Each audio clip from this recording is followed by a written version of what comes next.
Bem-vindos à ANEEL. Bem, essa é uma reunião técnica no âmbito da audiência pública de número 50, que discute a forma de rateio dos não pagamentos na Câmara de Comercialização de Energia Elétrica. Mas é uma reunião técnica, não é uma sessão presencial.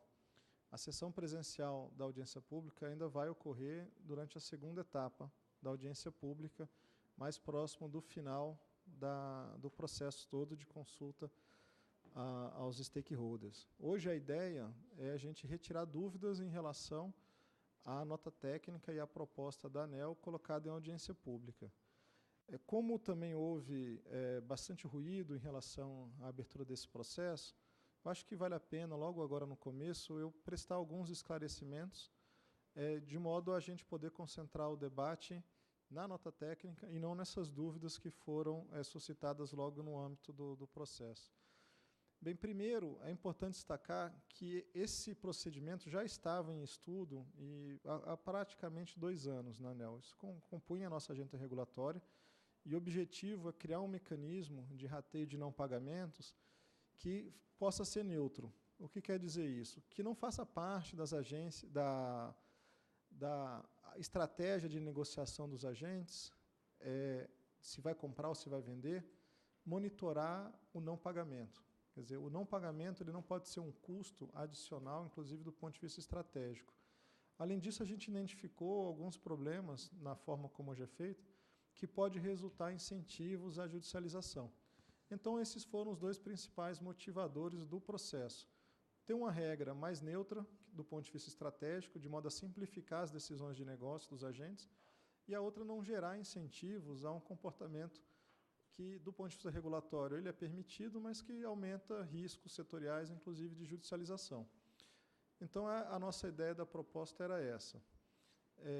Qualquer outra abordagem que possa ter tido é uma questão de coincidência com processos que correram em paralelo, mas que não dizem respeito ao que a gente estava estudando aqui.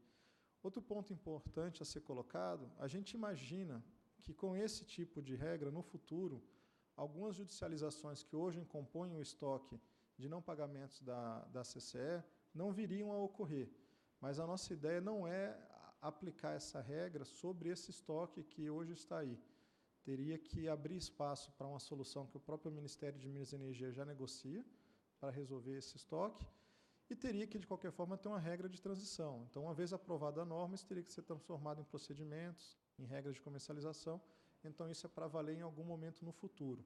Então, provavelmente, a gente vai debater ao longo da audiência pública qual é a validade, quando essa norma pode se tornar eficaz. Então, se a gente precisa esperar, ou se a gente deixa ela em vigor e suspende até que haja o acordo, ou se a gente coloca ela para valer daqui a 1 ano e meio.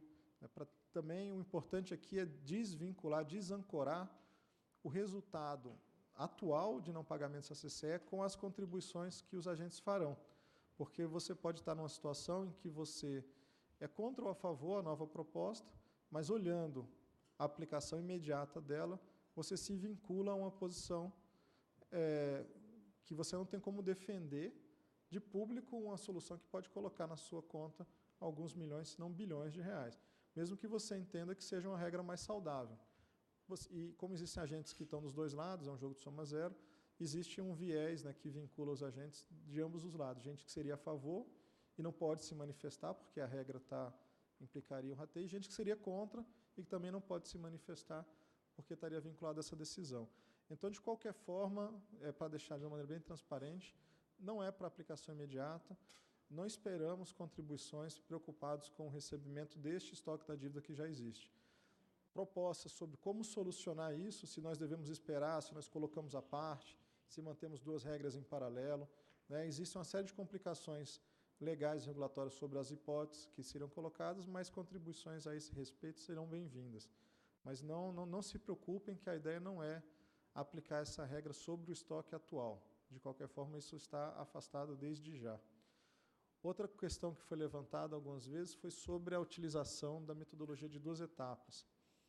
Isso criaria talvez uma agenda negativa por incentivar contribuições de contraditório. Bem, a gente entende de uma maneira diferente. Isso também foi uma proposta que hoje já se replicou em várias outras audiências públicas e faz parte também de um processo em paralelo que não diz respeito exclusivamente à APE 50. A ANEEL já tem se preocupado há algum tempo com a eficácia e a efetividade do processo de consultas públicas. Muitas vezes a gente acaba tendo procedimentos quase que meramente formais, porque as contribuições elas não conseguem ser aproveitadas, às vezes até por uma falha no processo. Então, nós estamos estudando algumas alternativas de trazer, por exemplo, a utilização mais frequentemente de reuniões técnicas, como essa de hoje, usar a hipótese de reuniões de grupo focal. Então, o grupo focal é uma dinâmica diferente, em que a gente vai buscar entender a qualidade da norma. Outra proposta que está sendo estudada é essa das 2 etapas, de modo que você tenha uma interação melhor, que ajude o relator e as equipes que vão trabalhar na audiência pública a entender efetivamente quais são os pontos de calor. Nós já tivemos uma audiência pública que reformou significativamente a Resolução 579 de transmissão e que logo depois que ela entrou em vigor, uma série de pontos que a gente poderia ter resolvido na primeira audiência pública não foram identificados. Não foram identificados porque, ao se acatar uma contribuição, se gerou um novo problema e, ao não poder ter 2 rodadas, a gente não identificou a causa do problema. Então, não é uma agenda negativa, não é preciso dizer que o outro está errado. Você pode reforçar o seu argumento, você pode ser favorável ao argumento do terceiro e você pode, de uma maneira muito educada e muito polida, como todos os profissionais do setor elétrico, identificar um ou outro aspecto que não foi considerado. Mas a ideia não é uma disputa de ideias, não é um plebiscito. A ideia é construir um setor elétrico de todos os agentes, em harmonia. Então, de certa maneira, a gente já tem esse procedimento nas sessões presenciais, em que existe um certo diálogo entre contribuições, mas as sessões presenciais são muito pouco efetivas na prática, né? Então, a gente preferiu, por quê? Porque você tem 5 minutos para expor. Então, a gente preferiu criar a dinâmica interações sucessivas na fase documental. Então, são três argumentos, 3 esclarecimentos que é importante fazer para a gente poder começar a reunião de hoje com foco na contribuição, no entendimento técnico da proposta. Primeiro, não se trata de resolver a dívida atual do GSF. Ela não vai ser resolvida por esse instrumento. Ele é para se aplicar uma vez isso resolvido. Segundo, a ideia aqui é a gente criar um ambiente melhor para todo mundo. Então, as contribuições na sessão da audiência pública, nas 2 etapas, na reunião técnica, elas de fato servem para que a ANEEL tome uma decisão melhor e que a qualidade dessa regulação seja melhor. Então, trata-se de efetividade da audiência pública. Aqui, a gente não quis criar um ambiente de disputa, embora, neste caso concreto, ele possa existir, porque se trata de um jogo de soma zero. Metade vai ficar de um lado, metade vai ficar do outro. Mas a gente imagina que, com base na maturidade e nos argumentos técnicos, vai sair daqui uma solução melhor para os rateios de não pagamento. Bem, vocês estão também reparando que eu estou dizendo não pagamento, porque não é só inadimplência. A gente tem uma questão também relacionada a não pagamentos autorizados pela Justiça. Eventualmente, nem todos esses não pagamentos protegidos pela Justiça podem ser encaixados nessa regra, mas a gente espera criar uma regra geral para os não pagamentos que seja o mais próximo possível com aquela da inadimplência, para evitar eventuais incentivos regulatórios indesejáveis. Bem, a palavra vai ser passada para o Pedro, é isso? O Pedro vai fazer uma apresentação técnica, e então está o superintendente Júlio, a equipe que trabalhou no SRM na elaboração da nota técnica, o meu gabinete está presente na plateia, porque não cabia todo mundo aqui, e a gente vai responder, então, a pergunta de vocês até às 5 da tarde. Ou antes, né?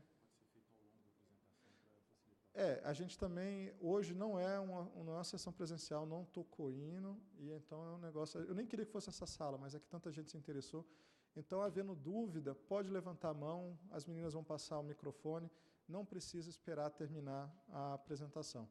E aí, se ficar muito bagunçado, a gente revê as normas. Tá bom? Vamos lá, Pedro. Vamos lá. Bom dia.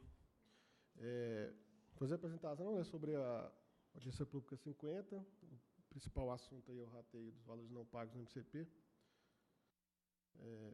A forma do rateio atual, ela é por créditos, né, pelos credores, aliás. Aqui a gente tem um resumo das normas atuais, a Convenção de Comercialização, a Resolução 552, que trata de valores não pagos suspensos judicialmente. E essas duas normas, elas estabelecem que os valores inadimplidos vão ser rateados entre os credores. Por outro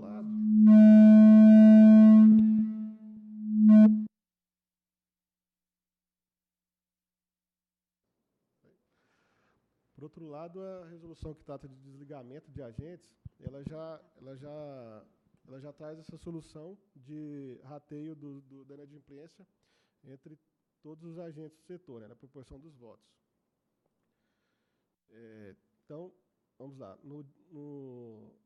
Na hora do pagamento lá da liquidação, todos os agentes devedores aportam os recursos e, um dia depois, esse recurso é distribuído entre os credores do MCP. Então, o rateio entre credores é isso. É receber o dinheiro, divide só entre quem tem que receber, na proporção do valor a receber.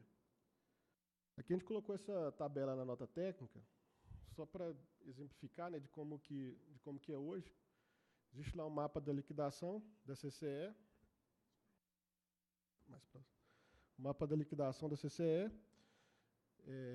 Os agentes fazem o pagamento, apura a inadimplência. Essa inadimplência ela é rateada entre os credores, e os credores recebem todo o dinheiro que foi depositado pelos pagantes.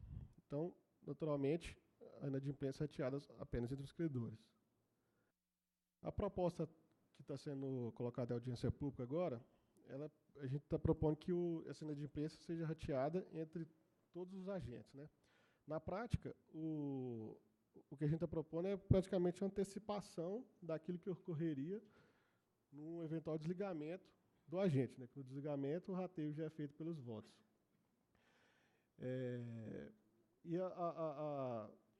Digamos assim, da maneira como a gente está fazendo a proposta, naturalmente, depois do rateio pelos votos, em algum momento a gente tem que fazer esse rateio pelos credores para terminar o processo, né? Então, que após o rateio, os débitos são tratados. Aliás, isso aqui como a gente vai fazer a separação desses créditos na CCE. Depois que fizer o rateio, esses créditos vão sair da liquidação, não vão ser mais novados mês a mês, né? Para que os efeitos da inadimplência não se propaguem. Então, como é que seria o processo? Os devedores do MCP farem um pagamento, da mesma forma como é feito hoje. Um dia depois, o dinheiro que foi recebido é rateado entre os credores. 5 dias depois, é feito o pagamento do rateio pelos votos, né, dos débitos pelos votos. E um dia depois disso, esse dinheiro que foi recebido no rateio pelos votos é também creditado entre os credores. Aqui a gente destacou que a etapa atual, as etapas atuais, né, de recebimento de dinheiro, de liquidação dos créditos, ela é mantida, né? A gente não postergou isso daqui, por isso que criou essa etapa. A etapa que hoje é a final, ela virou uma etapa intermediária. Viraria uma etapa intermediária. Aqui um exemplo que está na nota técnica também de como que seria esse processo, né? Da mesma forma, a CCE vai soltar um mapa de liquidação, os devedores vão fazer o aporte de dinheiro e vai ser apurada a inadimplência. Só que aqui a inadimplência vai ser rateada entre todos os agentes, de acordo com os votos dos agentes aqui, né? Então vai ser criado um novo mapa, porque o agente que ia receber dinheiro pode ser que ele tenha que pagar, como é o caso desse agente 5 aqui, que ia receber 5 mil, mas no rateio dos votos da inadimplência ele ficou com a cota de 9 mil, então ele tem que pagar, no rateio de votos, ele vai pagar 4 mil. E aí, logo depois que é recebido esse dinheiro da primeira etapa, é feito um rateio do valor recebido na proporção desses créditos que os agentes tiveram depois do rateio de votos. E aí, novamente, apurada a inadimplência. Aí essa nova inadimplência, aqui na próxima tabela, essa nova inadimplência, ela vai ser rateada aqui apenas entre os credores para o processo finalizar, né? Então, a gente pode ver que com essa metodologia, o rateio, a inadimplência ela é dividida entre todos os agentes. A quantidade de inadimplência suportada, ela pode aumentar ou diminuir, né, em relação à situação atual, dependendo da quantidade de votos. E a EAP também ela trata de outros assuntos, né? A gente colocou lá uma discussão conceitual em relação à liquidação específica de encargos. A gente está tratando também da aplicação de encargos moratórios sobre valores que tenham tido sua exigibilidade restabelecida pela Justiça, que o diretor Tiago comentou. A gente tratou também sobre a contratação da instituição... Fui eu.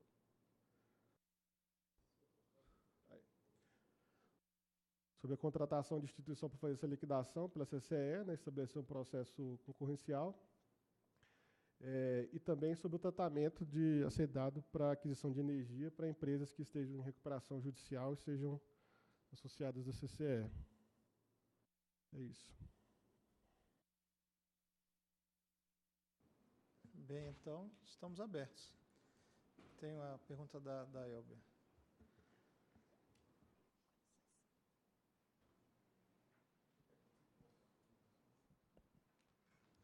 Boa tarde a todos. Em primeiro lugar, queria cumprimentar a ANEEL pela iniciativa de permitir que pudéssemos fazer essa discussão técnica. Agradecer à ANEEL pela oportunidade, até houve uma postergação dessa discussão a pedido dos agentes, e também aceito a sugestão de uma discussão técnica. Eu, na realidade, tenho só 3 perguntas. A primeira delas é por que fazer, né? Por que mudar essa metodologia? Embora vocês tenham colocado algumas justificativas, para mim não está muito claro.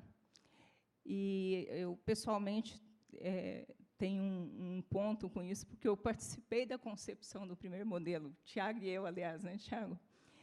E, sinceramente, talvez seja até cuidado, né, de ter participado da construção de um modelo que eu considero muito eficiente. Hoje, pelos problemas que a gente está enfrentando no mercado de curto prazo, talvez a gente esteja confundindo o momento com o modelo estrutural. Então, será que não é isso? Essa é a primeira pergunta. E o segundo é o como fazer. Será que esse método é o mais justo de divisão? E o terceiro é o quando. Então, o quando, justamente pelas razões anteriores, da gente estar num momento muito difícil, uma conjuntura difícil, será que é o momento realmente de fazer essa mudança? Eu entendi, o Tiago esclareceu que mesmo que essa mudança seja colocada, ela não vai ter aplicação agora, isso é um cuidado importante, mas, mesmo assim, eu fico me perguntando se é um momento mais adequado. Então, são só essas 3 perguntas que eu gostaria de ter assim, mais clareza mesmo da proposta. Eu não lembro da ordem. Qual que é a primeira, Elber? O porquê, tá, por que fazer, como fazer e quando fazer. Tá, ok. Bom, o porquê fazer. No nosso entender, o mais razoável é o que a gente está propondo. É importante, nesse processo de audiência pública, que vocês, entendendo que do jeito que está é mais razoável, ilustrem com algum outro exemplo onde isso é feito, para a gente perceber se a nossa percepção é que está tão fugindo assim do razoável mesmo. Agora, numa associação, quando existe um problema de pagamento, e esse problema de pagamento ser dividido entre os associados, esse é o default, o normal é isso. O que nós temos hoje, que é uma diferença em relação a isso. Você pode ter pessoas que não participam dessa divisão do eventual valor não pago, e, a depender da situação, alguém que, em tese, não tem absolutamente nada a ver com aquilo, por uma questão absolutamente pontual de estar credora num determinado mês, tem que assumir um prejuízo que os outros, que também poderiam ser afetados, não vão ser. Então, em princípio, por que fazer? A gente entende que a proposta é a mais razoável. Você quer fazer o comentário do... assim, ainda na esfera do porquê. Hoje a gente optou por fazer o rateio entre os credores. E aí você diz, e tem uma certa razão, de que parte da gente estar discutindo isso agora depende um pouco do que aconteceu no passado recente. eu tenho costumado dizer que a gente chegou numa situação tão crítica de hiperaquecimento do setor que a gente começou a identificar algumas rachaduras.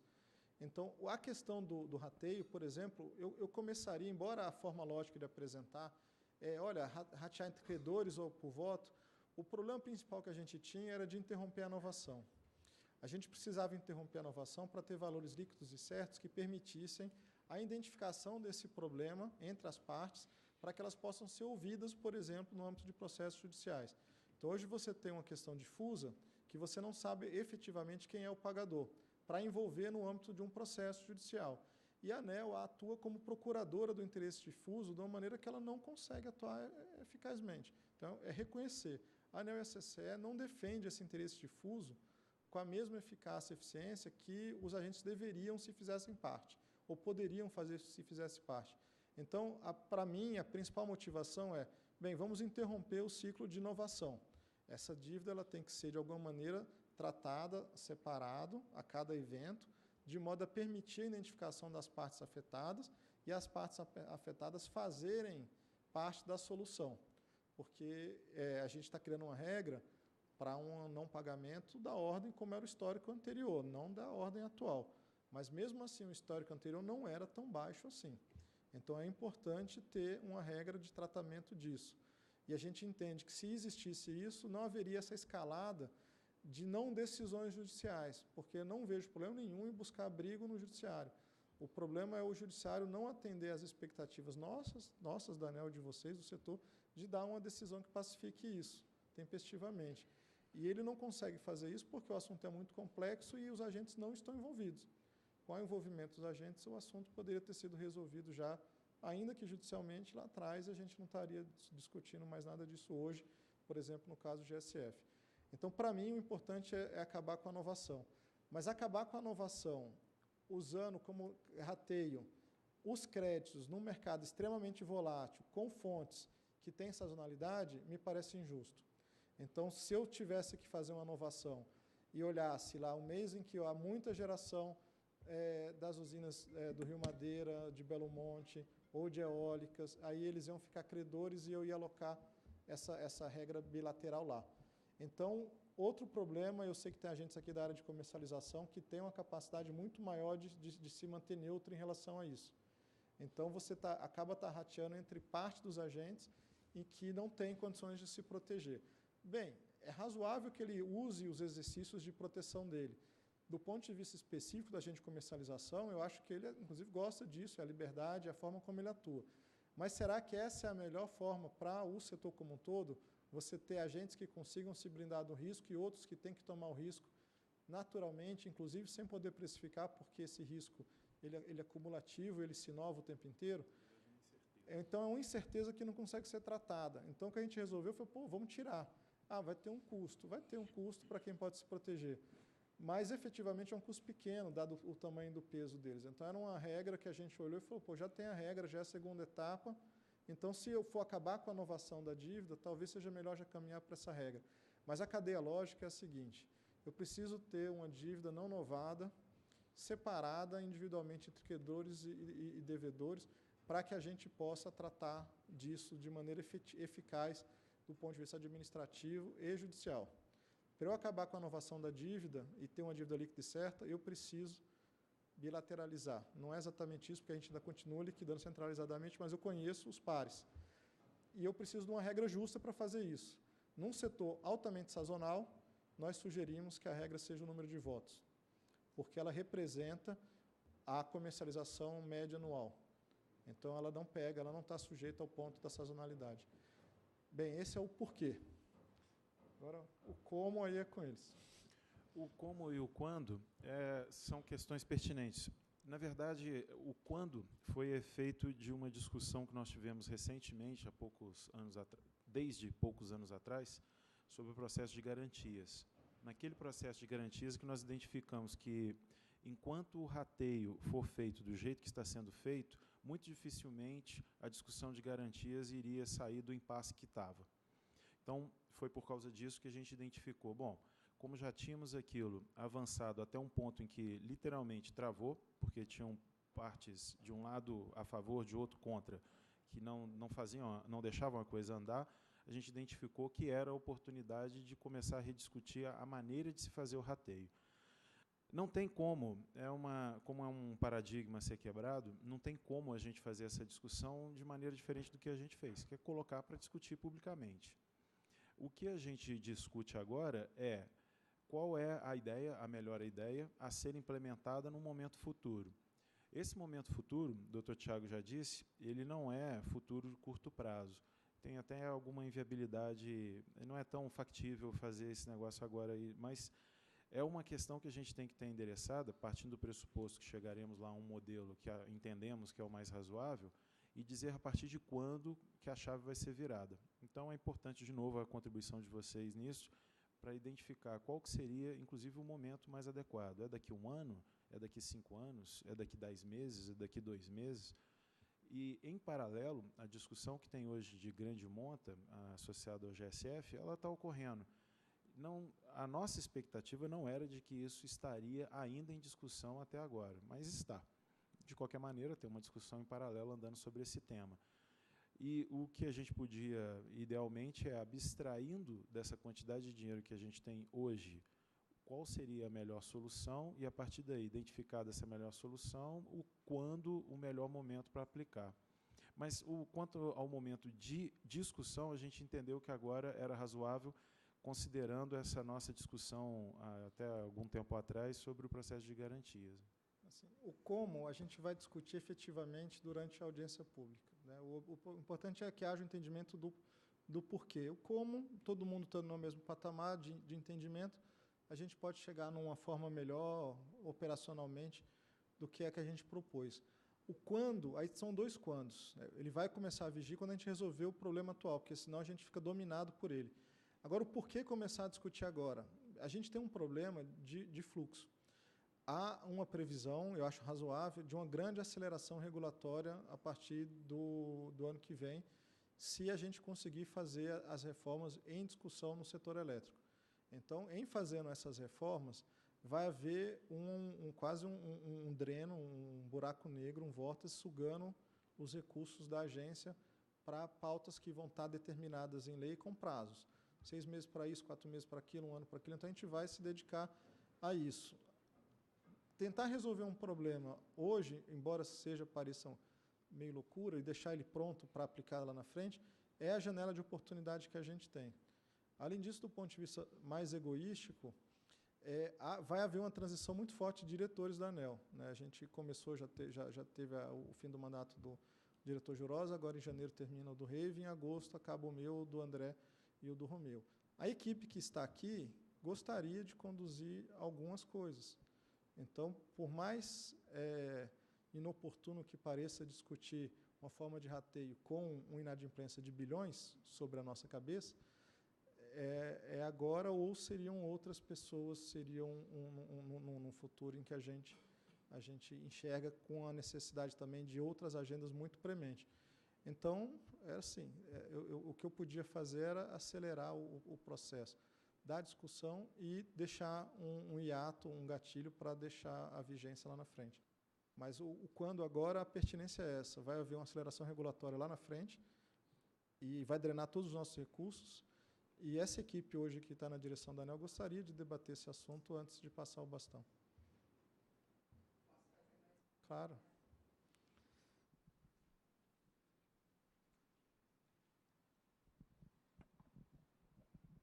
O que é oportuno aqui, por ser uma reunião técnica, então, que eu estou me sentindo muita vontade de falar tecnicamente e colocando mais uma posição mais pessoal técnica, eu discuto bastante com os associados, mas a gente ainda não está... A gente primeiro vem entender para depois discutir, mas o meu ponto é o seguinte, o porquê fazer. Eu tenho um histórico na minha cabeça, quando você retira a questão da conjuntura da inadimplência na CCE, GSF e essas questões que nós estamos enfrentando, e até do período que passei na CCE, que foram bons 5 anos de minha vida, eu me lembro que esse não era uma questão tão preocupante, tá? O nível de inadimplência.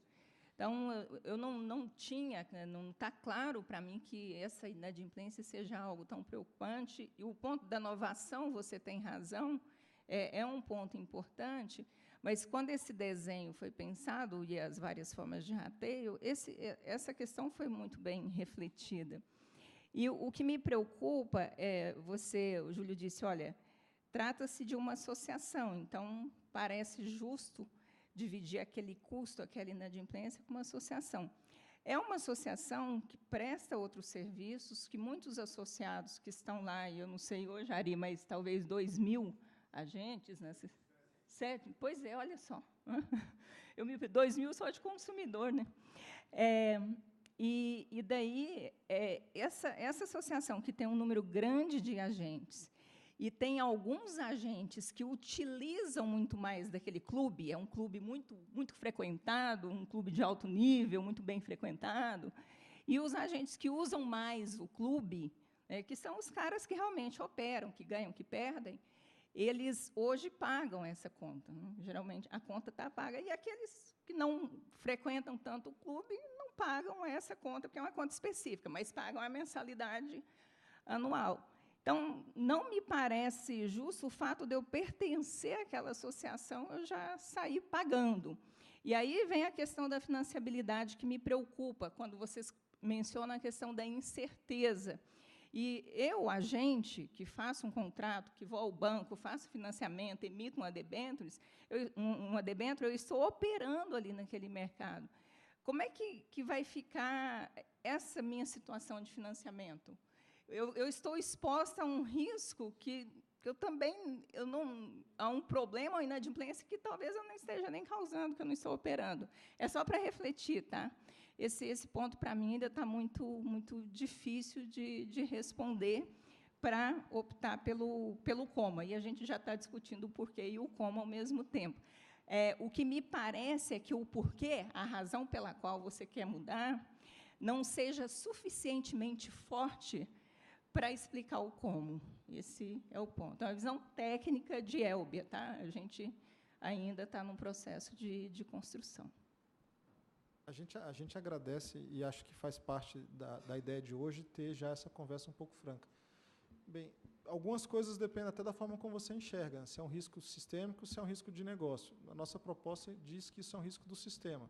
Então, portanto, ele é rateado por todos.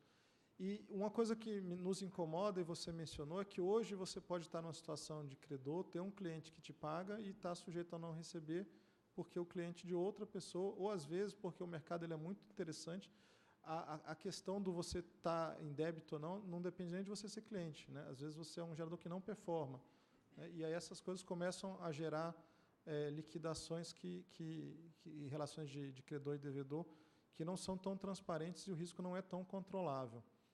Então, se você tem um risco não controlável, é mais justo distribuir no sistema ou é mais justo distribuir na parte de um sistema? Efetivamente, a ANEEL não sabe. Por isso que a gente está fazendo audiência pública, né? Audiência pública de verdade, né? Então, a gente tem uma proposta que julga ser melhor, mas vamos ver ao final dela como é que a gente conduz isso. Mas são dois problemas diferentes, 3, na verdade, né? Alguns incentivos à judicialização que a gente identificou, alguns problemas com juros, né? Parece que a gente está tão focado nesse problema, está esquecendo do detalhe, é importante lembrar dele. Tem um problema da inovação da dívida e tem o problema do rateio da dívida. São 3 coisas num pacote só. Mariuto, da Petrobras. A Petrobras também parabeniza a ANEEL pela coragem de discutir esse tema nesse momento e contribuindo um pouquinho na questão se é o tempo. A Petrobras já contribuiu nesse tema aqui para a ANEEL desde 2012. Então, não tem a ver com o problema atual do GSF, que a gente sabe, nunca teve nenhuma pretensão que esse problema fosse resolvido com a alteração da forma de rateio. Também o porquê, né? A gente, desde 2012, apesar de a inadimplência ser pequena, mas a gente acaba ficando com uma parte muito grande. Então, incomoda, sim, o agente termoelétrico, se fazer o rateio pelos votos já causa esse problema para os agentes que estão entrando agora nesse rateio, já é um problema, e a gente sabe disso. Imagine para aquele agente que tem fica exposto àquela inadimplência de forma rotineira e grande. A Petrobras já chegou a contribuir com 35% da inadimplência e não pagamento, não só inadimplência, né, o não pagamento, como muito bem colocado pelo diretor Tiago, 35%, sendo que no mercado a gente tem uma proporção de 3% do mercado. Então, refletindo sobre isso, que a gente tem que ver se é justo esse risco sistêmico ser imputado a poucos agentes, e normalmente os agentes geradores termoelétricos que acabam ficando bastante expostos nesses momentos de PLD alto, na onde o problema se configura com mais força. Mas a nossa dúvida, que a gente gostaria de esclarecimento, a nota técnica passa muito rápido por esse ponto, e nos preocupa que a questão da bilateralização dos créditos, bilateralizar os débitos.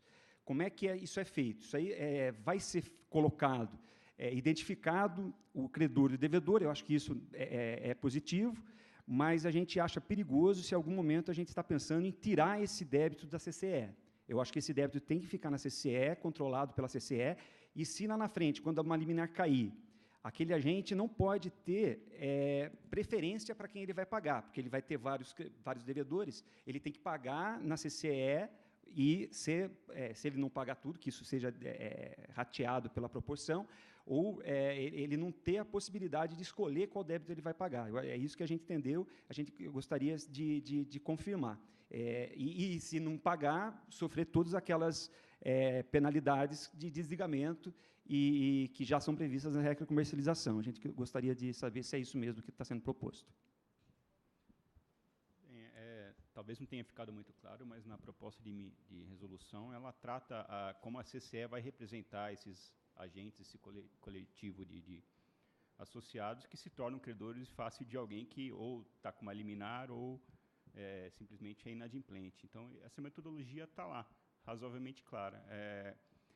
A questão dele selecionar o crédito, a ANEEL não pode criar um privilégio de crédito que não seja em vigor em lei. Então, o que acontece? Para ele voltar para a CCE, ele vai ter que pagar todo aquele débito que foi pago pela associação. Agora, ninguém vai poder impedir dele, numa ação judicial, pagar um credor, fazer um acordo privado. É impossível a gente impedir que ele faça isso. Agora, se ele não paga a todos, para voltar para a CCE está comprometido. Então, são coisas distintas. Ele vai ser considerado inadimplente? Sim. Sim. A CCE, a questão de ser bilateral ou não o débito, a CCE vai representar a coletividade dos associados em juízo. Ela vai ser obrigada a fazer isso, a não ser que alguém queira litigar com o seu próprio advogado. Tá? É uma questão de facilidade, porque seria impossível, inclusive, todos os associados entrar como litisconsórcio numa ação. Tá? Então, esse mecanismo já está lá, obrigando a CCE a fazer isso, porque seria impossível ser de outra maneira. Quando a gente diz que bilateralizou e apartou, a gente apartou do MCP. Sim. A gente não apartou da CCE.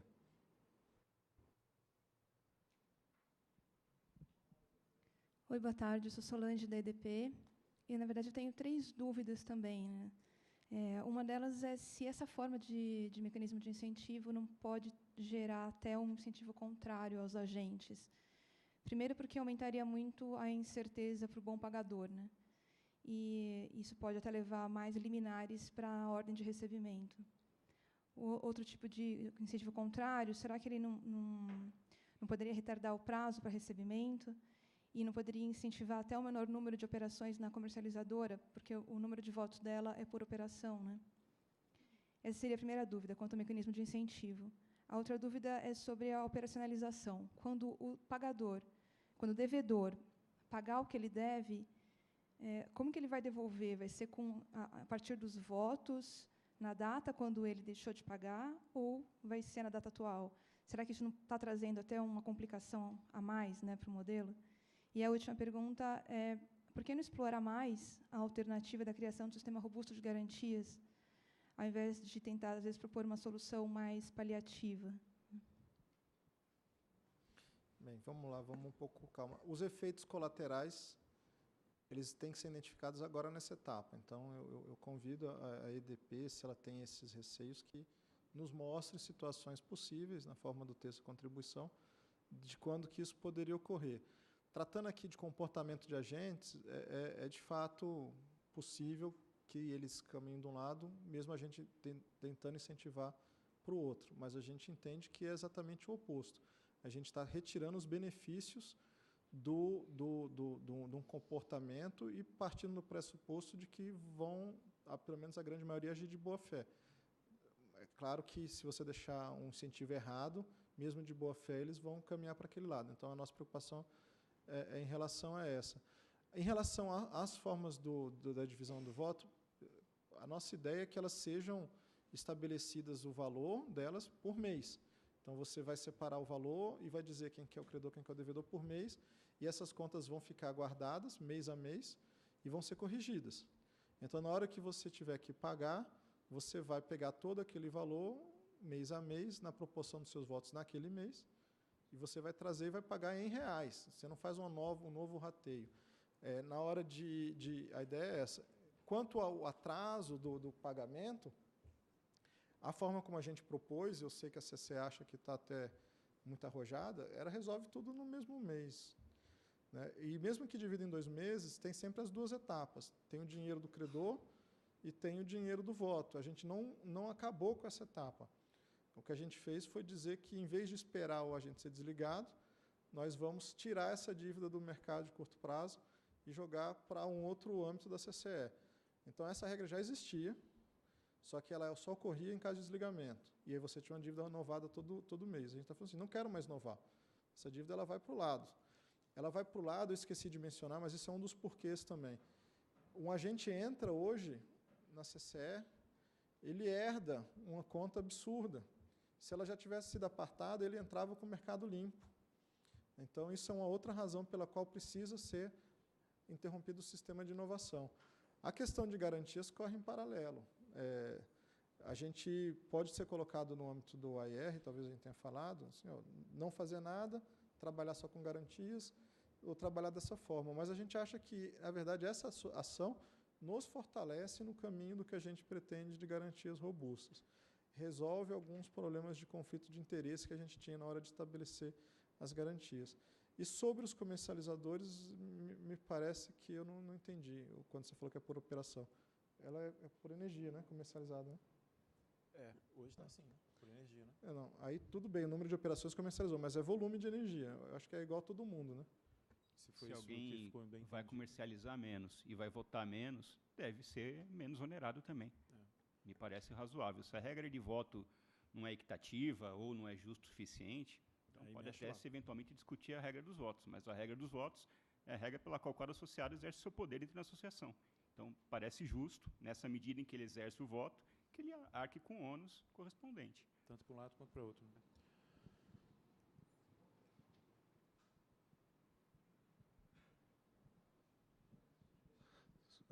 Boa tarde. Bom, primeiro Alexandre da Bracel, primeiro eu queria parabenizar a ANEEL por essa reunião técnica, acho que é muito importante, acho que a abertura já tranquiliza muito o mercado, né? A gente tinha tido uma reunião do FASE com o Thiago, com toda a equipe aí no mês passado, e eu acho que essa tranquilidade de que, pelo menos, esse passivo que a gente tem do GSF de inadimplências também do mercado de curto prazo, né?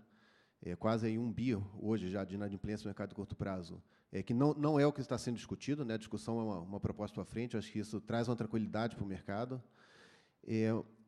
Um ponto eu queria colocar aqui do comercializador, né? O que eu saiba, o critério de votos na CCE é para energia comercializada, o megawatt-hora comercializado, independentemente da categoria. Então, o megawatt-hora vendido pelo gerador, pelo comercializador, pelo consumidor livre, ele contabiliza votos da mesma forma dentro da CCE. Então, eu não vejo essa diferenciação entre categorias ou injustiça entre categorias, algo que pode ser discutido, mas, eu, a princípio, também não enxergo isso.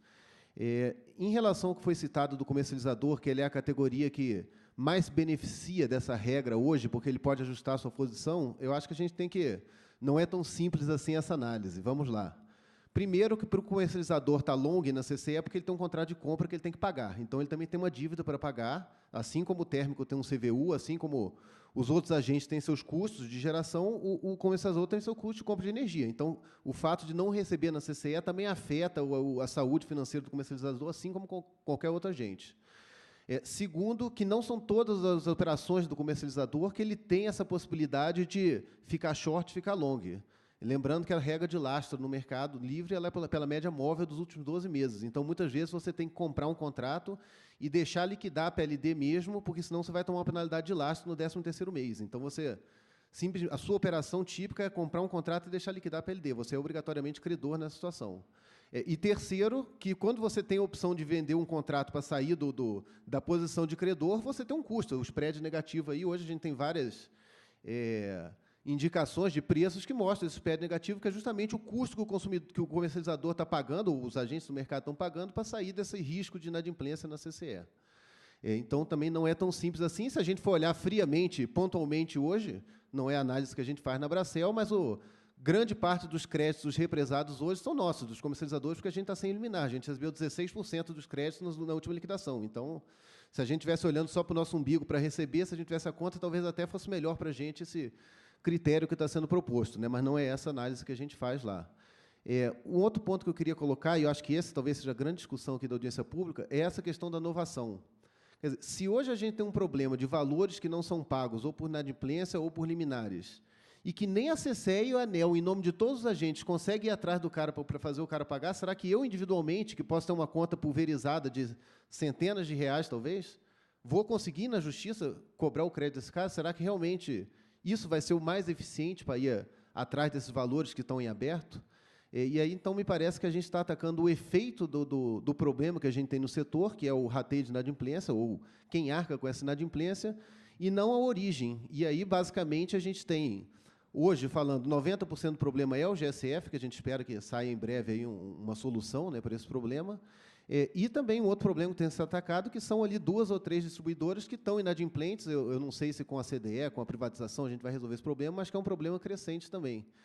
Tirando esses 2 fatores hoje do mercado, a inadimplência está em torno de 0,4%. Então, aí eu volto à questão do timing da discussão, porque é muito difícil a gente, embora a ANEEL esteja sinalizando que é para frente, não está em discussão o que está em aberto hoje no mercado, é muito difícil os agentes, as associações em si, separarem essa discussão face o rombo que tem hoje no mercado e que está aumentando exponencialmente.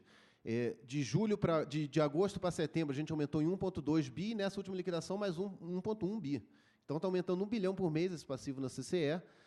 Mesmo se aplicando para frente, se não se equacionar esses problemas, tanto do GSF quanto das distribuidoras, esse passivo vai continuar aumentando e a gente vai ter um volume excessivo para ser rateado.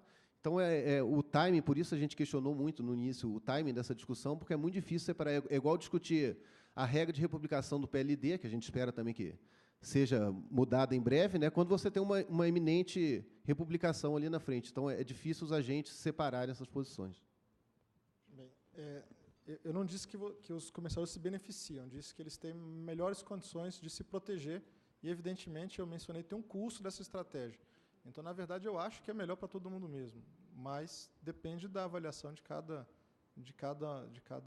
agente. Na verdade, não é nem cada associação, porque dentro da mesma associação eu entendo que tenham estratégias, né, de agentes bem diferentes. Mas a ideia, Alexandre, é a gente apresentar uma regra hoje para tentar conviver com o 0,4.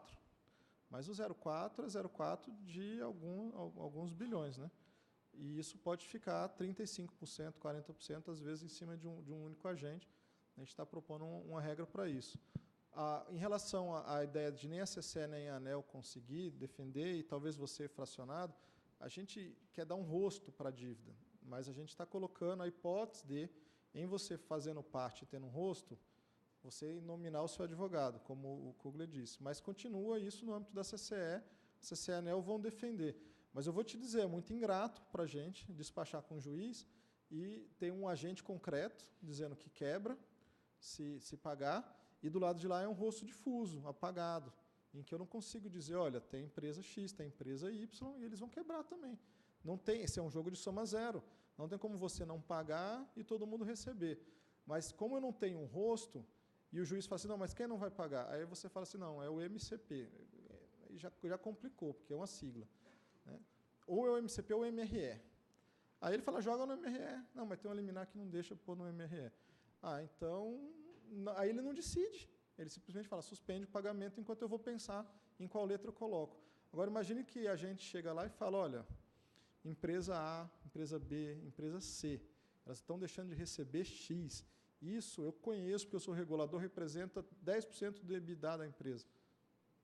Eu ganhei argumento para te defender. Agora, se é um rosto difuso, a gente não consegue, a gente está perdendo essa luta. Mas, veja, ao mesmo tempo que eu digo que eu não quero ratear a inadimplência do GSF, eu quero evitar que ela volte com outro problema, porque o GSF, quando veio, a gente não sabia que ele vinha. Existia um contrato, existia uma regra, e funcionou assim durante 20 anos. E, quando ele veio, o tempo de decisão de um órgão público, que é feito para ser devagar, que é para proteger os administrados das maluquices, de quem está sentado na cadeira, é feito para ser lento. Quando a gente decidiu resolver, já não dá mais para resolver. E quando a próxima onda vier, vai ser igual. Quando a gente conseguir resolver, já vai ter somado algumas centenas de milhões de novo. Então, a gente precisa ter uma regra em que evite a suspensão dos efeitos. E as decisões judiciais, quando forem inevitáveis, que sejam rápidas. Porque eu acho que, quando a gente discute reduzir judicialização, é reduzir o tempo da judicialização, porque, eventualmente, vai ter que ter recurso ao judiciário mesmo, a gente aceita isso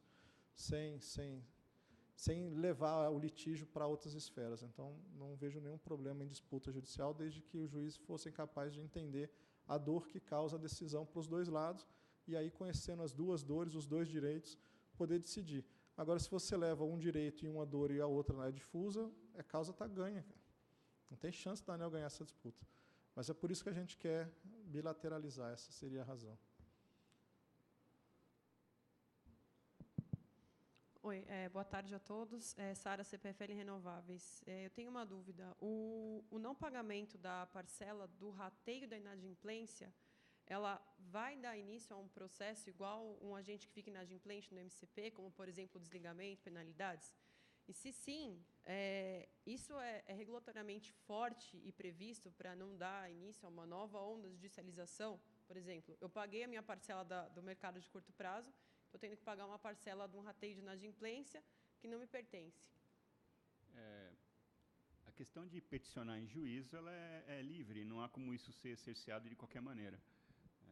Pode ser uma tese estapafúrdia qualquer, como essa. Eu estou numa associação, mas acho que eu não tenho obrigação de contribuir com a minha parcela dentro da associação. Enfim, esse direito não tem como cercear. Agora, quando o débito do rateio não é pago, inicia-se o processo de desligamento. A única diferença dos demais débitos é que, se o débito originário for pago pelo associado, o encargo moratório não incide sobre o rateio, aquele que deixou de pagar no rateio. Tá? Mas ele inicia o processo de desligamento. Em regra, vai ele e o devedor originário do débito para o processo de desligamento. Ele responde subsidiariamente.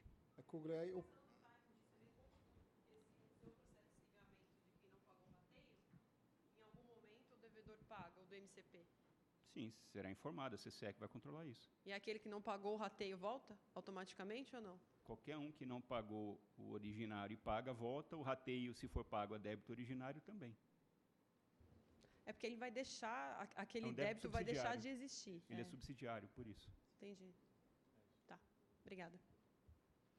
O encargo moratório que ele está comentando aqui, ele é devido, mas, se for pago pelo devedor originário, está quitado.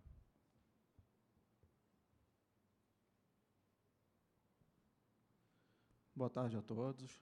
Eduardo, da Eletronuclear. Eu queria saber como o tratamento que vocês vão dar para as especificidades, né? A Eletronuclear, ela tem legislação específica, né? Tem capítulo à parte sobre a inadimplência das cotas de regime nuclear. No nosso caso, no caso de inadimplência de alguém que não paga sua cota, nós assumimos a dívida.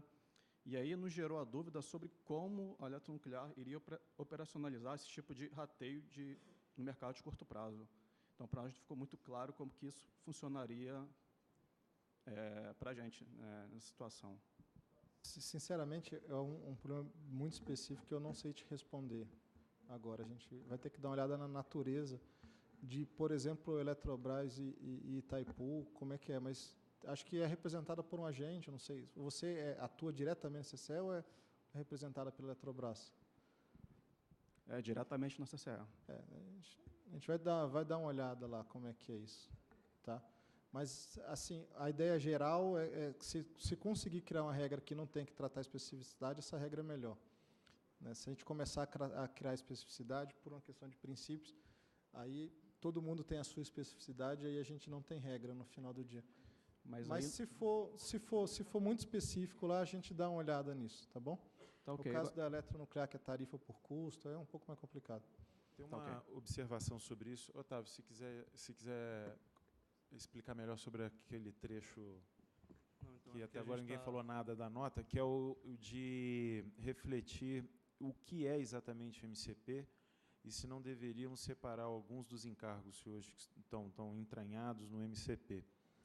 Porque a nossa ideia original era de já deixar algumas das coisas que hoje estão entranhadas lá um pouco mais separadas.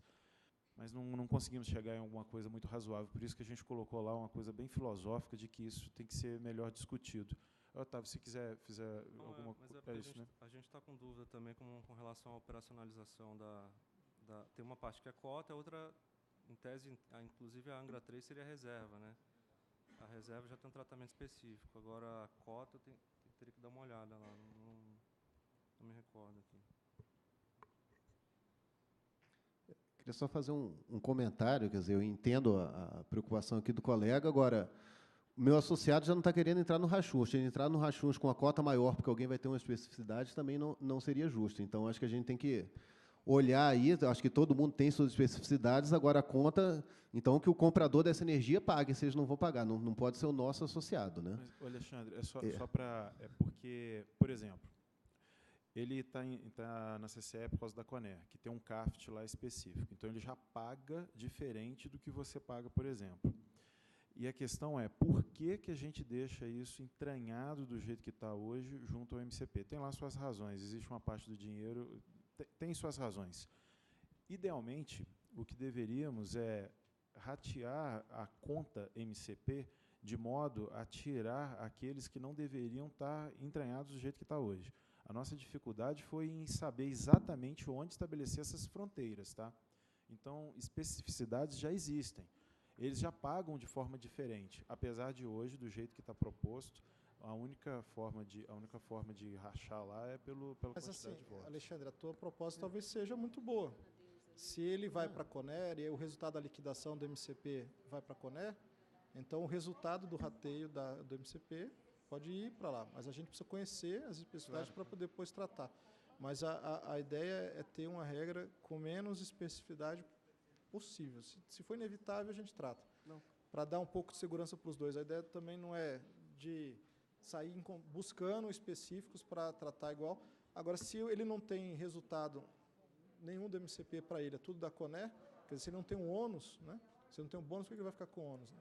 Não, entendo, é só fazer esse alerta. Né? Só um ponto que eu queria comentar, minha fala inicial, né? Assim, como eu estava dizendo, a gente talvez esteja atacando o efeito e não a causa. Por que a gente não pensa num aprimoramento do modelo de garantias? A CP33 falou em chamada de margem diária, o decreto já permite a redução do prazo de liquidação, porque enquanto a gente tiver um modelo de garantias em que eu deixo o agente abrir a posição para depois chamar a garantia. Se ele não chamar, eu corto o contrato, que foi uma medida muito positiva, mas pode não resolver. Enquanto eu deixar um mês acumulando débitos lá na CCE para liquidar mensalmente dali a 45 dias, eu acho que potencializa muito os volumes, né, envolvidos e nisso o potencial de judicialização. Então, se a gente trabalhasse uma redução desse prazo, uma liquidação semanal, diária, eu acho que seria muito bem-vinda também para reduzir os volumes que vão para a liquidação e, com isso, reduzir o potencial até de judicialização, de motivação para a judicialização.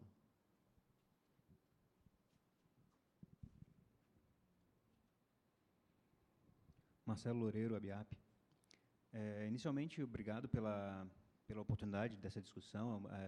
Dá para perceber que é uma discussão ampla e com vários desdobramentos. Cada agente recebe isso de uma forma bastante diferente. Mas a minha dúvida é em relação à questão da proposta de mora e multa sobre o valor não pago, mas protegido por ação judicial. Não é inadimplência legítima, né? É o não pagamento por ação judicial. Pelo que a gente entendeu, a ideia é fazer com que os dois casos, né, a inadimplência legítima e o não pagamento protegido, tenham o mesmo juros de mora e também a mesma multa. E eu entendo também que isso é uma forma de evitar com que algum agente use a saída judicial para se alavancar. Né? É quase que um financiamento, poderia ser visto como quase que um financiamento. A proposta é essa mesma? E o juro, a multa também poderia ser aumentada até 5, né? Mas, ó, Marcelo, é mais ou menos isso, tá? O que a gente não gostaria é que tivesse o incentivo a você litigar, mesmo sabendo que não tem direito. Porque se você acha que tem direito, que tem uma chance de ganhar, lá no final você não vai pagar nada. Então, os juros ele é indiferente. Tem direito, eu vou ganhar, ué. Agora, se você acha que tem uma chance enorme de perder e você vai só porque é mais barato, né, acaba criando um incentivo a esse comportamento. É um comportamento oportunista, mas a gente incentivou. Então, o que a gente está dizendo é o seguinte, não é um custo a mais, é o mesmo custo. Se você perder a decisão judicial, é porque você não tinha direito. Se você não tinha direito, que pague o mesmo juros de quem não tinha direito desde o começo, mas não judicializou. Então, a ideia aqui é o seguinte, é não criar incentivos, é deixar o campo plano. Tá, de qualquer forma, tá, claro, eu entendo perfeitamente. Criar um incentivo para alguém que já entende não ter o direito, pô, esse cara tá... É o que está em vigor, né? Eu não entendo que seja isso não, tá? Mas é o que está em vigor. Não, a gente não está dizendo que todo mundo que entrou com a ação, entrou ação sem ter direito. Eu imagino que isso seja quase zero. Estou dizendo que o incentivo para isso existe. Sim, mas de qualquer forma, a liminar, ela diz, pela liminar, o juiz diz que ele tem direito a não colocar o dinheiro naquele momento, né? Bom, mas vamos onde eu quero chegar. Faz sentido a gente não incentivar o cara a buscar uma saída maluca via judicial, né? Mas também não faz sentido a gente desincentivar ele a fazer isso integralmente. 1% ao mês, mais 2% de juros, de multa, isso vai fechar 15%. Mais 5% de inflação dá 20% em um ano. Parece um desincentivo bastante forte também para alguém buscar alguma coisa que nenhum de nós pode presumir se é justo ou não, né? A gente tem um problema de limites legais, né, na hora que fixou isso. Mas a Assembleia da CCE pode alterar os juros dentro do limite legal, a gente colocou isso lá. A gente, por enquanto, está dizendo que tem que ser igual. Só isso. A visão é que a gente alterou a visão. Antes a visão era de quem estava pagando. A gente está com a visão de quem não está recebendo. Essa que é a diferença. E de onde a gente tirou essa percepção? Da questão do GSF associado a quem repactou no mercado regulado. Então, existe até hoje uma disputa sobre quais valores devem ser pagos versus quais valores devem ser recebidos. Porque o credor não recebe o mesmo valor que ele entendia como devido. E o devedor não deve o mesmo valor que o credor entende como devido. Então, o que a gente está fazendo é deixando igual. Então, aí, se vai ser, como está lá, os até 5%, que é uma questão legal, pode ser definido em assembleia qualquer valor, a importância é que fica igual para o credor, quem vai receber, e aí eu não estou dizendo nem de onde vai vir o dinheiro nesse momento. Vai vir o dinheiro de outra coisa, é de outro ponto da resolução. Ele vai receber o mesmo dinheiro, seja a razão uma inadimplência, seja a razão uma discussão judicial. Então, você, para o credor, deixa neutralizado. Aí a questão do devedor, que ele disputa, se ele está lá na justiça disputando ser ou não devedor, se a decisão for, você não é devedor, não paga nada. E aí alguém vai ter que arcar com aquele valor. Se a decisão judicial inovar e já dizer quem paga, excelente, está feito. Se ela mantiver do jeito que está hoje, aí entra na discussão de como isso tem que ser rateado. Mas, de novo, isso se aplica não só para o caso hoje, que tem bilhões, mas para qualquer situação, né? E outra coisa, uma decisão até que precede isso. A gente acha importante ter esses valores na norma, porque, do contrário, o juiz pode arbitrar, né? Você decidiu no mérito, e aí vai ter uma segunda disputa sobre qual é o valor, né? O que demora a execução do pagamento e que pode, inclusive, levar a um risco adicional para os dois lados, em relação a qual seria a correção desse valor. Então, a gente acha por bem ter e fazer referência ao outro juros, que aí está definido já normalmente, que tem os limites legais. A gente quer que seja igual, tá? Mas se sendo igual, nós entendemos que é neutro, que nem atrapalha, nem incentiva. Faz todo sentido constar na resolução, eu entendo perfeitamente, mas eu peço que vocês reflitam um pouco sobre o sentido de ser tratado da mesma forma, tá? Porque tem uma questão importante aí que claro, não queremos que se tenha judicializações no futuro, faz sentido, ninguém quer, absolutamente ninguém. Mas a gente também não quer que haja um desestímulo a você buscar uma solução judicial via penalização regulatória. Não pode ser observado dessa forma. E pela uma continha simples, em um ano dá 20%. 20% é maior do que TIR de qualquer projeto. Pode ser perigoso, pode ser até mal visto, para falar a verdade.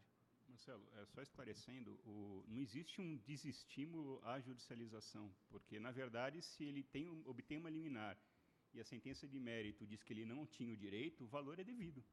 O valor tornou-se devido aquele tempo todo. Então, ele simplesmente está tendo condições de igualdade com qualquer outro que deixou ele pagar.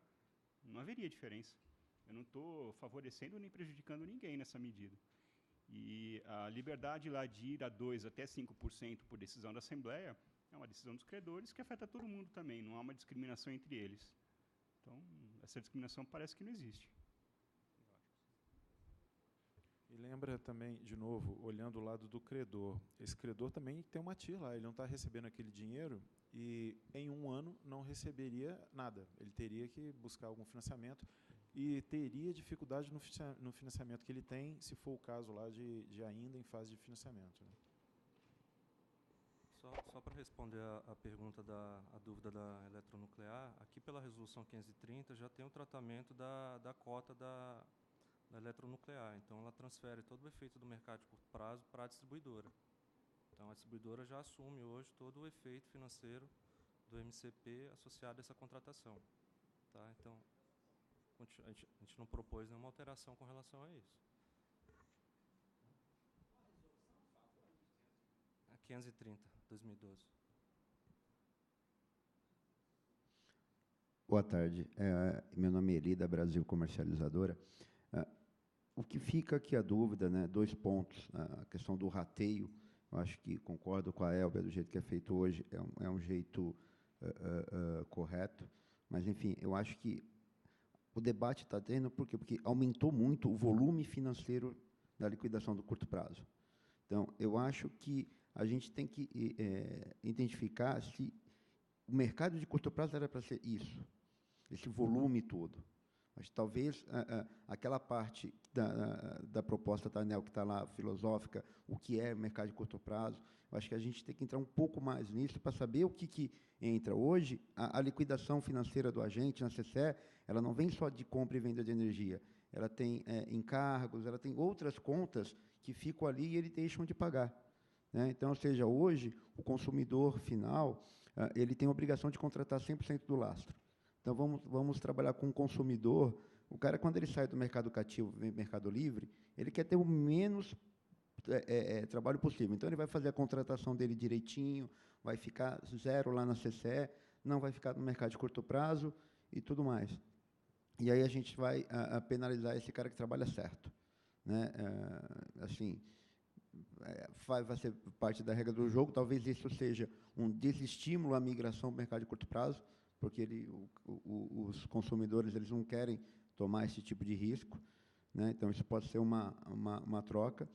E um segundo ponto a partir do momento que a gente está discutindo um mercado separar hoje o que é junto, lastro e energia, né? Será que há momento de discutir MCP agora ou depois que a gente tiver uma decisão se vai separar o lastro e energia? Né? Porque pode mudar muito a nossa concepção de liquidação financeira que a gente tem hoje. Né? Um outro ponto que me preocupou na nota técnica é a questão da compra de energia pelos agentes em recuperação judicial. Ali não ficou muito claro o que a ANEEL está pensando, como fazer isso, porque isso também é um grande problema. Né? O Kugler fala sobre a recuperação judicial daqui a um instante, só para reforçar que a nossa percepção é a mesma. E, de acordo com o próprio Alexandre, o ideal seria já começar a estratificar um pouco mais a liquidação, de repente liquidações semanais, mais frequentes com menores montantes. Existem lá algumas dificuldades, a própria CCE teria que ter lá uma alteração dos seus sistemas e tal, mas nós não temos nada de contra uma proposição desse tipo, pelo contrário, a gente acha que o natural é caminhar por esse caminho mesmo. Agora, a questão o argumento que quem está pagando não tem nada a ver com isso, esse é o problema original. Ninguém tem nada a ver com isso. O credor também não tem nada a ver com isso. Ninguém tem nada a ver com isso. Então, na prática, o que a gente tentou fazer é que todos os envolvidos participem da solução. Porque hoje tem os que não têm nada a ver com isso e conseguem realmente não ter nada a ver com aquilo. E tem aqueles que não. Aí é a situação da Petrobras, que não tem nada a ver com isso, mas sempre entra com 1/3 da conta, em média. Esse tipo de situação, o que a gente entende como mais razoável é que todos participem da solução. E daí a proposta do jeito que ela foi feita. Quanto à recuperação, Kugler, quer fazer uma observação? Na verdade, a gente não está inovando ali naquela questão da recuperação, mas uma coisa que é muito comum hoje, existe o plano de recuperação que simplesmente não prevê o custo de energia. Então, na verdade, existe um plano de recuperação que não se avalia o custo. Não dá para se afirmar se há ou não condições de recuperação. O que a gente está tentando ali é esclarecer que, nesse plano de recuperação que venha a ser aprovado, tem que ter a previsão. Então, a gente está querendo dar meios para que os associados da CCE cobrem isso.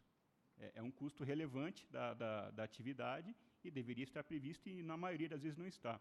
Chega ao cúmulo até de ter agentes em recuperação, o início de recuperação, que pedem adesão nessa condição à CCE, e já houve decisões assim, que a CCE negou, porque pedia a comprovação de que não estava em recuperação judicial, e o juiz mandou aderir, e ele adere sem contrato. Na verdade, ele adere já entrando com débito, porque quem vai vender? Então, o custo de energia dele já deveria estar previsto, o contrato já deveria estar, no mínimo, alinhavado. Esses casos que o Kugler mencionou rapidamente de adesão a partir de decisões judiciais, está associada à razoabilidade que o cara apresenta para o juiz de dizer, olha, eu consigo diminuir o meu custo se eu ficar no mercado livre. Agora, eles não estão me deixando ir para o mercado livre.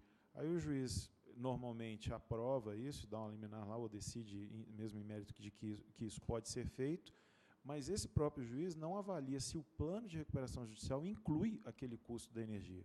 Então, ok, ele é menor do que seria como cativo, mas tem que estar incluído no plano de recuperação judicial. Então, a intenção é de melhorar esse tipo de situação que temos hoje. Fato, hoje a gente já tem isso. Oi, é Carolina, da CPFL. Também gostaria de parabenizar a ANEEL pelo espaço. Acho muito rico a gente ter essa oportunidade de discutir. Só para reforçar, a CPFL também compactua com o momento da discussão. A gente também acha que talvez não seja o momento ideal, mas avaliando mais profundamente a nota técnica, a gente ficou com uma dúvida na metodologia de conta mesmo do rateio, né? Porque o devedor ele não participa no primeiro momento aqui do rateio. Então, a gente tentou até refazer as contas, a gente não conseguiu chegar na tabela 3 e na tabela 4 aqui da nota técnica. Então, eu queria saber se a gente pode ter acesso à formulação algébrica mesmo dessa metodologia. E, aparentemente, parece um pouco injusto quando a gente analisa, por exemplo... A gente chegou a identificar que essa fórmula aqui... Isso, esse passo, exatamente. Ela é válida para quem era credor no início. Isso. Mas para quem já era devedor, o valor é o mesmo. Ele já era devedor. E aí você repete o valor o mesmo. Daí, depois, como proporcionaliza... Isso aqui é o rateio por voto. Uhum. É proporcional ao número de votos. Ao número de votos, isso. É a de 50 mil, rateado pelos votos. Aí, lembrando que esse devedor aqui, ele não pagou uma parte. Ele devia 20, pagou só 10. Ele não participa do rateio da dívida dele, ele participa dos outros. Uhum. Esse daqui é a mesma coisa. Ele não participa do rateio dos 40 mil. Ele participa do rateio de 10 mil com o voto dele. Então, é 10 mil dividido por 50. Onde? Esse devedor, o agente 10, é 10 mil dividido por 50, o número de votos dele, certo? Não. Vai ser o 10 mil dividido pela proporção do voto dele, mas em relação a todos os outros. Menos o do devedor dos 10 mil aqui, que é 30. Né? Essa soma de votos aqui, que está 300, ela varia, dependendo do devedor. Ela varia, porque quando eu for... 300 fixos. Se vocês puderem disponibilizar a formulação algébrica mesmo, acho que ficaria um pouco mais fácil da gente entender. Mas, assim, a gente vai passar a formulação. É importante que seja reproduzido, mas a ideia é que, bem, se eu estou inadimplente, né, tenho autorização para não pagar aquele valor, a gente não poderia botar ele no rateio nem pelos votos. Então, ele rateia entre os demais, não com a dívida dele. E aí, portanto, na hora de ratear, tem que tirar a dívida e tira a proporção de votos dele também. Então, acaba ficando uma conta... de votos que muda, né, depois na reproporcionalização. Mas eu tenho certeza que se a ANEEL errou na conta, a CCE não vai fazer na hora de... Não é para ferir a conta, é só para entender mesmo. O que a gente identificou foi isso aqui, essa coluna, ela é essa mais essa para quem era credor no início. Para quem já era devedor, ela é simplesmente essa célula aqui. Então, só para esclarecer, vai ter uma proporção de votos por dívida. Cada dívida vai ter uma proporção diferente. Boa tarde. Francisco, da Beólica. Como já foi dito aqui, até pela Elbe, a associação, nós ainda não temos um posicionamento a respeito do assunto. Estamos também discutindo internamente, né, esse assunto. Aqui tem várias nuances, várias coisas a serem analisadas. Eu colocaria só um ponto para reflexão também. Eu não tenho um posicionamento firmado a respeito do assunto, mas me ocorreu uma questão, preocupado com a questão da expansão, principalmente. Então, focando nos projetos que ainda estão por vir, né, e na sinalização que é dada por meio dessa alteração. O pensamento seria o seguinte: os projetos ainda estão por vir, vão ter que, obviamente, se pagar. Atualmente, nós temos um sistema que preconiza, né, até por conta da Lei 10.848, a questão da contratação. Então, você tem todos os agentes de consumo, né, e também as distribuidoras, tendo que gerir os seus portfólios, e essa gestão é feita por meio de uma contratação de 100%. Né? Eles têm que estar 100% contratados. Obviamente, os consumidores têm mais espaço para fazer a gestão desse portfólio, mas, basicamente, o mercado ele é um mercado de contratação. Então, espera-se da parte dos ofertantes nesse mercado, no caso de geradores, por exemplo, que eles também estejam contratados, até para que, no final, a gente tenha a questão da soma zero. E aí a minha preocupação é com relação ao risco que pode estar sendo adicionado com essa medida de rateio por todos os agentes, que é um risco, de certa forma, difícil de ser capturado pelo gerador no momento que ele vai dar o bid no leilão, ou mesmo no dia a dia dele. É difícil ele capturar o risco que ele vai ter nesse sentido nos próximos meses. Dessa forma, eu coloco isso para reflexão mesmo, né? Estaria mudando um pouquinho, talvez até brutalmente, dependendo do tamanho dessa inadimplência, a gestão do risco dos agentes, né? Eles tendo que agregar essa porção, porque hoje eu tenho uma certeza, como o mercado é de contratação, eu sei que a minha sobra, ou o meu excedente, ele é precificado no mercado de curto prazo, no entanto, ele não faz parte, ou pelo menos ele não vai ser fator preponderante na hora de eu obter meu financiamento para a construção do meu empreendimento. A partir do momento em que eu aplico isso, eu tenho que agregar uma variável de risco, né, porque vai fazer parte, pode ser que eu seja impactado independente da minha posição. Então, é só colocar essa reflexão. Eu acho, assim, é uma reflexão importante, e a audiência pública se presta a resolver essa pergunta. Agora, nossa posição preliminar é que hoje seria um risco menor. A gente percebe que não existe uma correlação muito grande, por exemplo, entre PLD e a geração hidráulica. Deveria ter uma correlação muito mais forte do que tem. A gente percebe que vários agentes nossos, e no futuro vai ficar muito mais presente isso, vão ter gerações sazonais.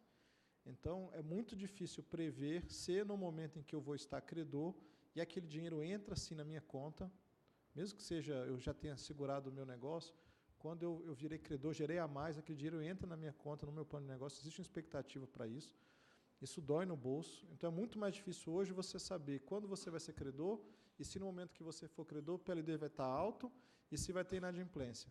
E o que a gente está dizendo é o seguinte: olha, você sabe mais ou menos o seu tamanho, então esse custo ele vai ficar mais fácil de prever. Você tirou uma variável da equação. mas ele se torna um custo mais geral. Então, eventualmente, algum agente, foi isso que eu disse em relação aos comercializadores, tem as ferramentas para arcar com esse custo. Então, para os agentes que têm a ferramenta para arcar com o custo, eles têm que fazer a conta. Se a ferramenta é mais onerosa do que o risco que ele assumiria. Não faz sentido você gastar mais para se proteger de um sinistro do que você teria no caso da sua ocorrência. Então, essas são as contas que a gente gostaria de fazer. Do ponto de vista setorial e do ponto de vista de classes de agente, até de agente individual, se o resultado dessa nova regra é pior ou é melhor. Essa é a grande pergunta. Mas é importante que a gente tenha a ideia, né, sobre, isso é uma grande certeza, não interessa, Tiago, você tirou uma variável, continua impossível de precificar. Era impossível antes, continua impossível hoje, e eu não quero porque eu prefiro pagar, eu consigo pagar num plano de negócios, pagar por esse seguro, eu consigo controlar a minha posição. Ok, a gente pode chegar lá no final e decidir que não muda, né? Ou que precisa estudar mais, ou que a mudança vai ser completamente diferente. A gente vai dividir o mercado em dois, consegue separar o que é MCP e o que não é. Mas, efetivamente, Francisco, a gente acha que, com a informação de que a gente dispõe hoje, que nós estamos propondo a vocês algo que é mais barato do que o que vocês têm hoje. Senão, a gente nem levantaria para a audiência pública. Agora, se a gente tiver errado, não interessa o tempo e o esforço que a gente gastou preparando isso, a gente volta atrás. Tem sem nenhum problema. Tiago, foi dito por vocês, e está muito claro para nós que a preocupação é essa, que vocês não vão aplicar a regra agora, justamente porque a gente está vivendo uma conjuntura de GSF e de não pagamento por conta da judicialização. Então, não é questão da inadimplência. Justamente por esse momento que nós estamos vivendo. Mas vamos supor que a MP da GSF saia e tudo seja resolvido, e tudo resolvido com o GSF, a gente entre num cenário estável por algum momento, porque quantas vezes a gente passou por essas situações. Cenário estável, a gente volta com aquele histórico de 0,4% de inadimplência. Daqui uns 4 ou 5 anos, vem outra GSF, outro não pagamento. Como é que isso vai estar tratado nesta regra? Porque eu me lembro que, na carta do FASE, um dos itens que nós colocamos naquela reunião muito produtiva que tivemos aqui, foi justamente isso. Como tratar não pagamento de inadimplência, não pagamento associado a uma liminar, a uma judicialização? A gente trata, na forma, trataria do mesmo jeito do que, pelo menos para termos de rateio, do mesmo jeito que a inadimplência.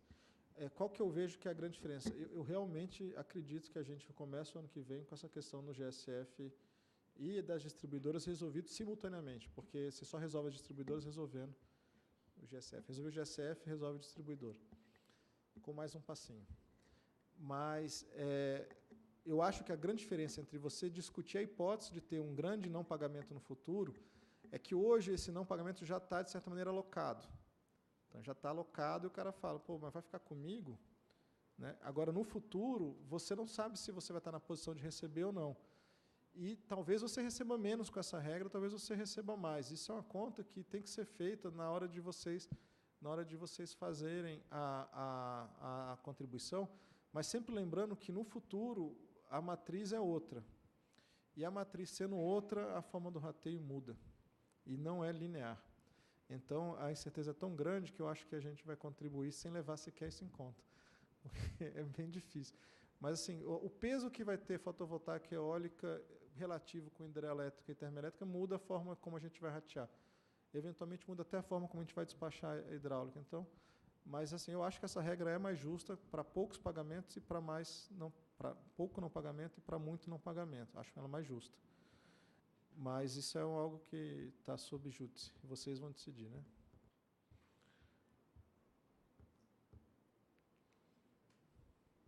Dou-lhe uma, dou-lhe duas, dou-lhe três. Ah, deu cara. Bem, boa tarde. Para não ser muito repetitivo na valoração desse evento, eu vou trazer uma reflexão do quão produtivo que ele está sendo. As perguntas colocadas, esclarecimento conjunto, né? E talvez deixar essa reflexão para a proposta da segunda fase. A segunda fase tem, e não tenho dúvida, a motivação de permitir esse diálogo mais objetivo.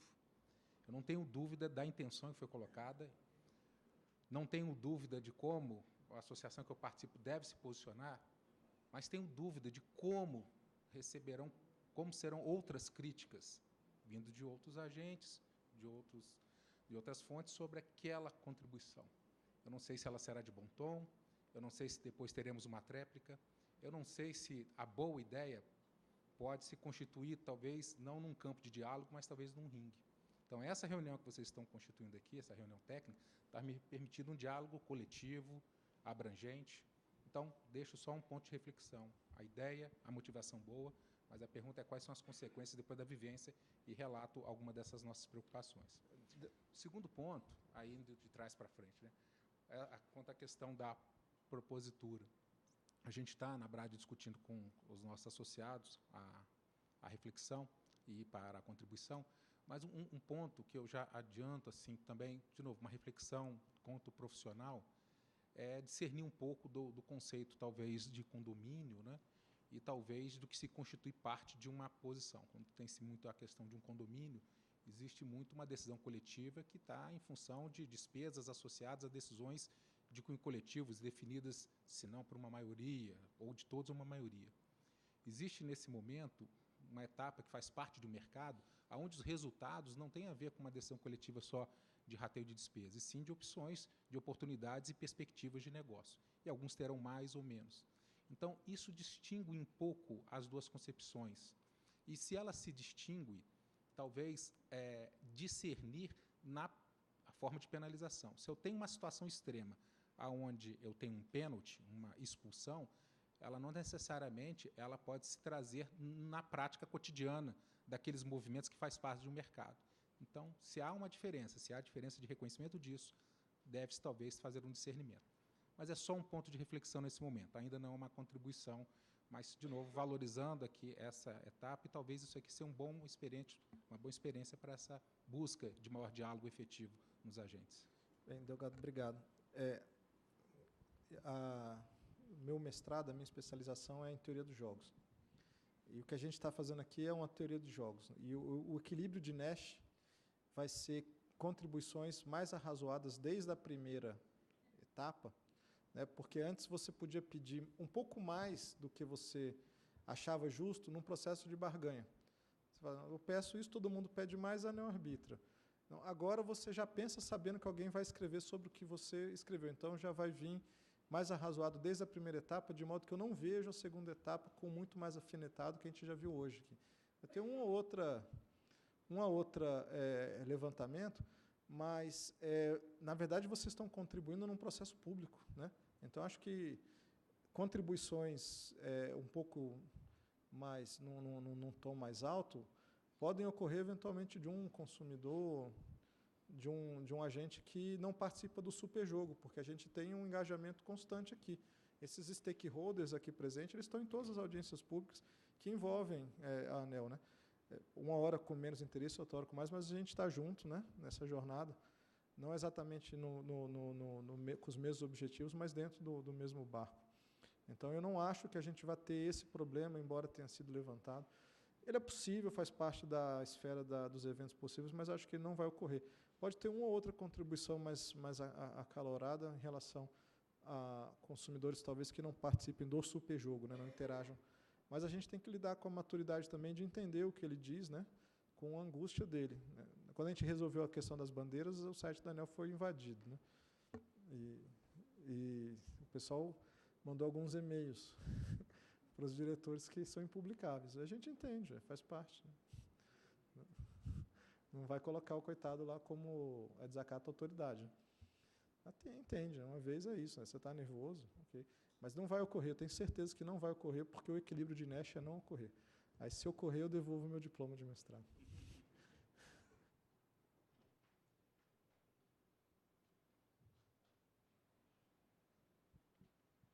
Olá, boa tarde a todos. Francine, da Beólica. Ainda sobre a questão da segunda fase, apesar do que você já colocou, sobre conhecermos os posicionamentos e aí podermos falar também sobre as contribuições dos outros, das outras instituições, Haverá alguma análise preliminar da ANEEL sobre aquilo que foi posto e contribuído para que a gente possa também identificar qual que tem sido o entendimento da ANEEL?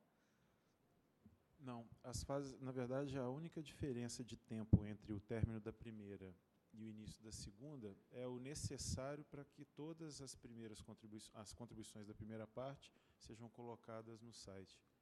Então, é uma encaixada na outra.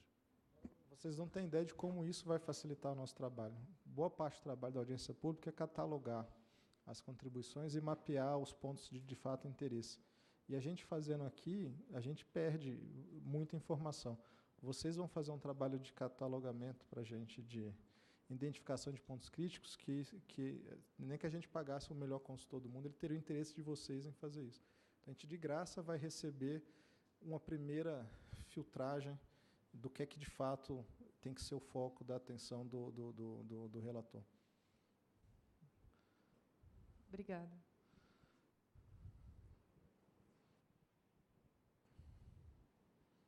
Regis, nem uma palavrinha, Regis? Tem um ali.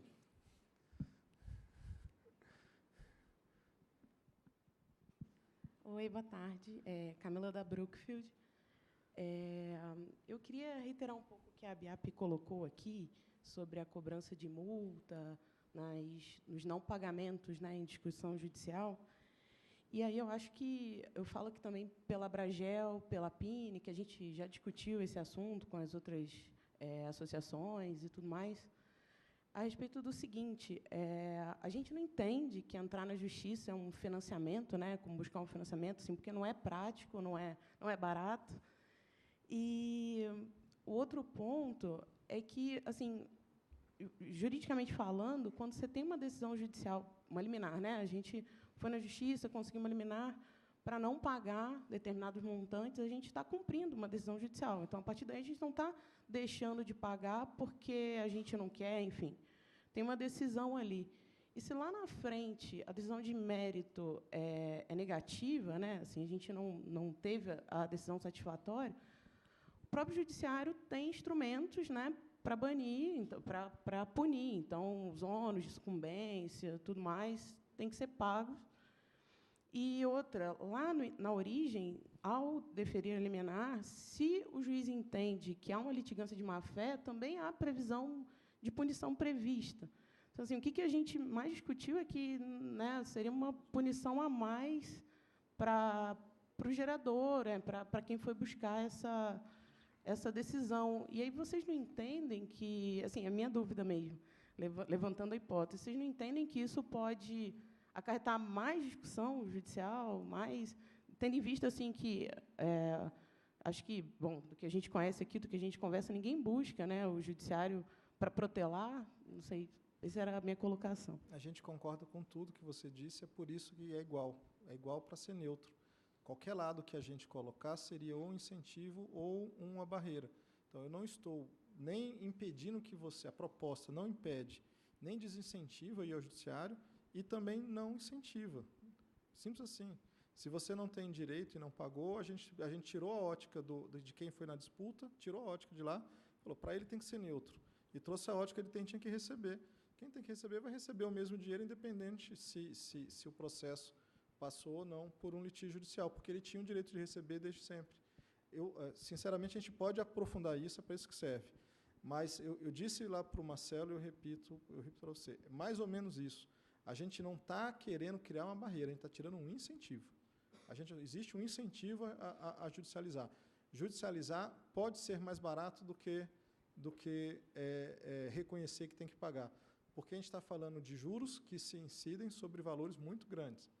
Então, você não pagar aqueles juros, isso gera um valor que pode ser muito grande. E, no Brasil, a gente não tem o hábito de fixar valores de causa muito bem. Então, esses incentivos de judicialização, isso é uma questão que é levantada em todo o processo, inclusive na discussão da reforma trabalhista. Né? De certa maneira, é barato judicializar. Né? E algumas judicializações que a gente enfrenta, nem isso tem que pagar. Né? Tem ação popular, tem aquele negócio. Então, a gente está dizendo assim, é o mesmo custo, nem quero incentivar, nem quero desincentivar. O ponto de neutralidade. E qual é o ponto? Vocês decidem dentro do que pode a lei permite. Agora tem que ser igual para um e para o outro. Só complementando, a cassação da liminar, ela, em regra, teria efeito ex tunc, né? Então, seria devido desde a origem. Então, não vejo razão para distingui-lo dos demais. Aí sim seria uma distinção, me parece, que é o que a gente faz hoje, inclusive.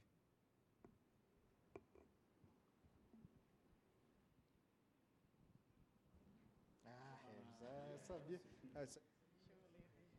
Não, eu não vou falar aqui porque a PIN ainda está preparando suas contribuições, certo? Mas eu, particularmente, tenho uma dúvida, que eu até já tinha falado isso naquela reunião do FASE com vocês, é a questão de você estar com uma liminar, certo? E ser incidido os juros, certo? Né? Nesse montante, certo? Eu concordo com a tua tese, certo? Que seria um incentivo se não tivesse os juros, certo? Mas eu tenho uma dúvida do ponto de vista legal, certo? Porque tudo que é ação judicial, certo? Ao quando você entra na justiça, certo? Imediatamente suspendido qualquer cobrança de juros e multas, certo? Ao final da ação, realmente ele vai ter que pagar. Eu não sou advogado, mas então não, mas está suspenso, está suspenso. Você só paga se chegar na decisão de mérito e perder. Porque se ganhar, ganhou, né? Então, para esclarecer, não, tudo suspenso. Terminou, ex nunc, tunc, sempre retroage e nunca retroage. Ex tunc, retroage e paga tudo que era devido, mas só se perder e ao término da decisão de mérito. Ou se a gente derrubar a liminar, né?